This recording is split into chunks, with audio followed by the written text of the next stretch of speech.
Welcome to the Bits Matter podcast. I'm your host, Doug Ridley, and today we're continuing Season 2, A Strategic Approach to Branch Design, with Episode 2, Risk Mitigation. In this episode, I'm joined by William Foley, co-founder of the Element Group and an expert in design-build projects for banks and credit unions. We dig into how you can reduce risk in large-scale branch projects, covering everything from budgeting and timelines to avoiding costly surprises. Now let's get started. William, let's jump into risk mitigation. People don't want to make a mistake here with such a large project. Correct. How are clients mitigating risks around budget and timeline, during budget season? Well, I think they got to fully understand what it costs to design and build a facility from the ground up to a renovation, to an in-store, to an open renovation. And also partnering with a design build firm that tracks the costs of projects throughout the country. And that's something that we do is we put all the costs into a database to help understand what things cost throughout the country. And then we can share that information with our clients and help them along that process. Talk to me, when you say all costs, like what does that entail? Well, that could go from site costs, general construction costs, millwork costs, signature elements, furniture, graphics, digital, everything that's encompassed in designing and building a branch facility. So we put all costs on the paper. Sometimes they might already have some of those, but we want a full budget so when they do go for approvals, they have everything that they need. And before we started shooting, we were talking that we run those costs multiple times throughout the project too, not just at the planning stage, but there are key points there as well. So there are key points, and one is at concept. So we'll understand high level what the building's going to cost. So then they can get approval. Then when we get into schematic design, we're understanding the floor plan, the elevations, and we'll test another budget. And then during design development, when most of the branch is defined, besides the mechanical, structural, and electrical, we'll do another budget. And then final test is when we do our construction drawings, when everything is 100% and well-defined. So if something goes on throughout that process, we can make adjustments. So we stick to our original concept budget. And one thing that we've seen CEOs do, especially, is when they are presenting the budgets to the board, they're putting contingency plan or budget in there just in case something were to pop up.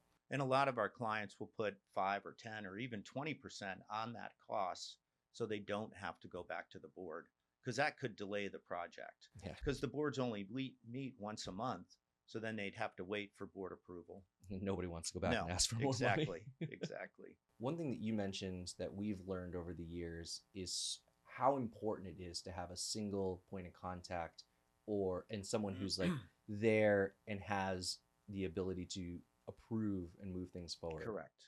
Like we talked about, it's nice to have everyone involved early on in the project. The CEO, the facilities, branch manager, head of retail. But once the project's going, there needs to be one point of contact that has the authority to make approvals, not large dollar, just to keep the project moving forward. So then they would work with the selected design build firm, main contact, and they can move this project along smoothly and successfully. When starting a project, I feel like selecting that partner is such a big deal, so important to the success of it. What would you say to institutions who are looking for partners during budget season? Well, they definitely have to find someone with a connection. All of our design build firms out there, they got great expertise, they got talent, but is there a connection? Is there a connection between the internal team and the design build firm? Do they listen to the client? That's a key part. And if you have that, your expertise, you're listening, and there's a connection, you're going to have a successful project. Yeah, we talked about that listening part is so important, because there are so many times when in my past life, clients would say like they don't listen. I have to repeat myself, or what I used to say is, ideas hit the floor and nobody picked them up, and now my idea is lost. some Yeah, way. because a lot of firms, they want their ideas and their concepts out there, and clients just they understand that, but they want you to listen to their needs also, because it's extremely important. Are there any surprise items that often pop up in a project, and how is Element sort of mitigating those? Well, there's always surprises that happen during a project. There's unforeseen conditions. There's things in the existing structure. There's things in the groundwork when you have new builds. The biggest thing is to do your due diligence up front. Survey the branch, review existing drawings, review plans and details, review building department issues, planning, zoning. If you do all that due diligence up front, you'll have a successful project. I think that's something that I hear our team talking a lot about, is that planning and zoning, working with the town, making sure all that stuff is aligned so it's not a holdup at all. And it's during a design critique, our project managers are calling the building department to understand what their process is, calling planning and zoning. Are you taking the summer off? Are you going to have meetings during the summer? Because that's critical. A lot of times when you're in the middle of the summer, planning and zoning, they'll take the summer off for a month. And then you're thinking you're on the July planning board meeting, but you're really bumped to August. And that's a huge delay for a project. Huge delight. And it's really that experience to see around corners, right? Exactly. Say we've experienced this before. Here's how we're going to plan for it accordingly. And also, if there's an open renovation, our team will go in and do a Matterport plan of the whole space. We'll understand all the existing conditions. We'll look at the mechanical system, the electrical system, any unforeseen conditions that we can see without taking a wall down, we'll do prior to get all the knowledge we need to keep this project on track. Let's talk about some surprise items that often pop up in projects that we know we're adding to the plan. Permit fees, unforeseen conditions within the existing structure, premium hours for nights and weekends. A lot of times our clients want open renovations, which I feel we're experts at. And with that, you'd have to do some nights and weekends work, and you have to get the branch ready to be open the next day. So there's some cost there. There's permit fees, there's utility connection fees. So all those have to be taken into consideration. And I'm going to assume that in our plan, those are all just like listed out as just table stakes. Hey, we're going to include these in. Correct. So we're talking a lot about upfront planning in this season. Why is the summer budget season the right time to start planning and talking about next year's projects? Well, a lot of times what we've found over the years is our banks and credit unions, they do their budget season in September and October.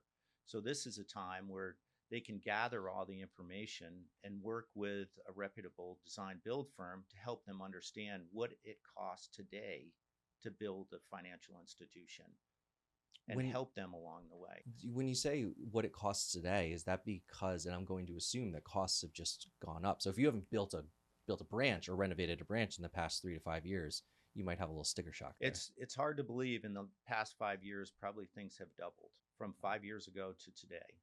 And that's why it's so important to pick the right firm to help you understand what square footage you need. Less square footage, less money. It'll help you along the way to maybe stick to your original budget. Well, William, thank you for joining us. Any parting thoughts to institutions as they start their 2026 budget planning season? Well, I think the biggest thing is work with someone that has the expertise in the design build world. If that's what you're looking at, have a realistic budget, a realistic timeline, and it will be successful.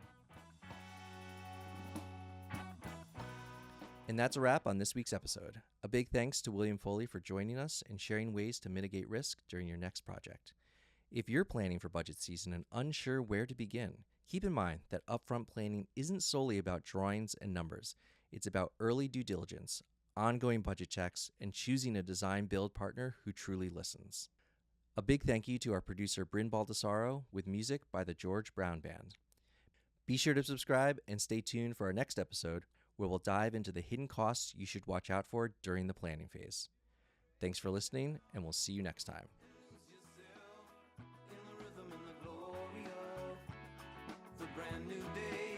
Sing a song of celebration and hope, my friend.